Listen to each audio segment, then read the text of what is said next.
How to change Discord password if you forgot. Hello everyone, welcome back to our YouTube channel. So without any further ado, let's get right into the video.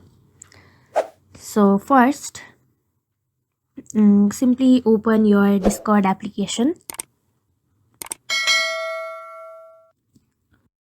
And once the application is loaded, tap on your profile icon from your bottom right.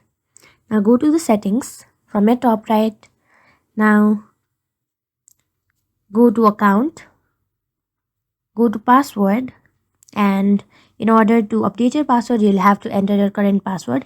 But if you do not remember that, you will have to remember your email, and after that is done, simply log out,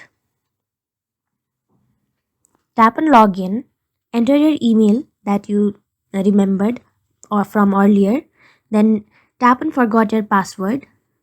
Then a link will be sent to your email or your phone number that is linked to your Discord, and then it will send you a confirmation code and a recovery link. Then you will be able to create a new password without having to remember the old one. So that's it. Thank you for watching this video. Make sure to like, share, and subscribe to our YouTube channel. If you got any questions, comment them down and I'll catch you in the next one.